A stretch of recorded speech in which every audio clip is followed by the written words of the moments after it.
Hello and welcome to LJN's production of Jaws, 1987. Got the rights from Universal City Studios to make a movie-based game on Jaws. Funny part about this game is that it's actually loosely based on Jaws the Revenge, which is in the Caribbean, while named Jaws. And I guess you can take into account that it probably would be difficult to make a game based on the first Jaws movie, but I think it would have been better. Anyway, let's jump right into this game. Let's talk about controls first on this game, because I think that is one of the most frustrating parts about this game. And don't get me wrong, I really like Jaws. I like this game. I'm a huge Jaws movie fan. The book, I've got it all. Peter Benchley, he's a genius. However, I wish Peter Benchley would have written the code for the controls in this game. I think they may have been much better. While you're underwater, it feels like you're sliding on ice or something while you're down there. The jellies that come from the bottom of the seafloor down there, they have very linear patterns. You've got jellies that come straight up or diagonally. It is very difficult to slip slide around these guys as you're coming through. The mini game that we're seeing right here, the controls of this plane are absolutely abysmal.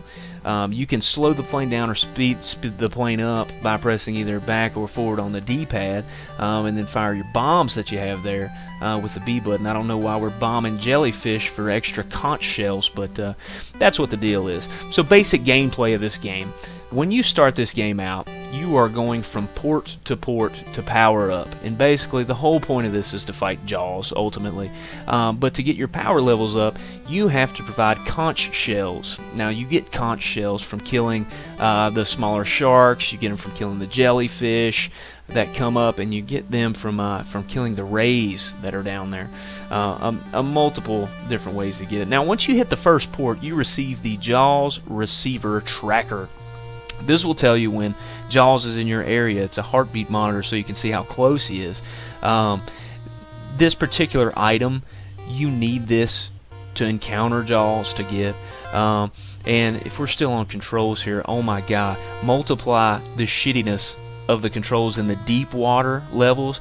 Go to one of these shallow levels and it's ridiculous. Now after you get the receiver from the first time, you'll go in and raise your power level. Every time you pull into a port, you'll raise your power level as long as you have the particular amount of conch shells that you need.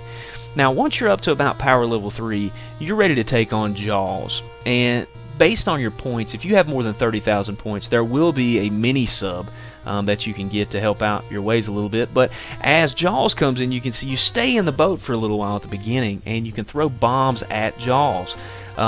Jaws power meter, if you see down there on the bottom right hand corner, he's got a shit ton of power, and I really don't like the fact that a 25-foot shark looks almost the same size as two manta rays that are down here. I don't know what the deal with that is, but however, once you get through all 97 bars of Jaws health, you will go to the ending mini game. You will see this a lot. Jaws is a sneaky, slimy son of a bitch, and he does not like to come in straight lines at you. He'll go on diagonals. Now, the point of this, what you're trying to do here, is come in here and line Jaws up with the bow of your ship, just like that one was right there that I didn't hit him on. Once you get him locked on there, you're going to trigger the receiver, make him jump up and stab him, yes, just like the movie.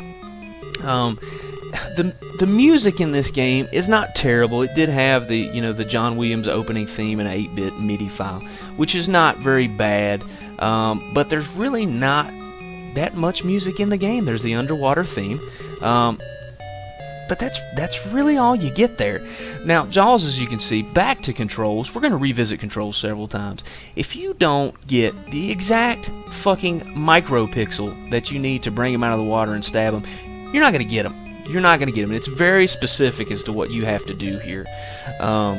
Graphically, this game, it's not a particularly ugly game. I love the water mechanics that they have there, or the water visualization that they have there. The Jaws sprite's pretty good.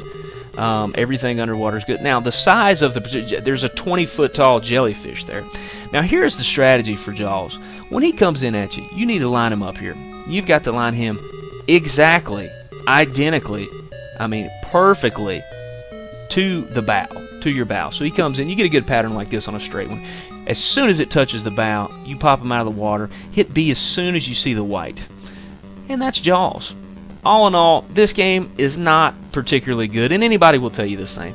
Graphically, it's okay. The music, it's okay. The controls, they're okay. It kind of sucks, but I'm a lifelong Jaws fan. I've got to give this one, it hurts me to do it, I've got to give it a 5 out of 10. I would recommend it. It's a quick play for a speed run or something like that, but if you're not going to speed run it, beat it and done. You should beat this game in less than 10 minutes. And that's Jaws.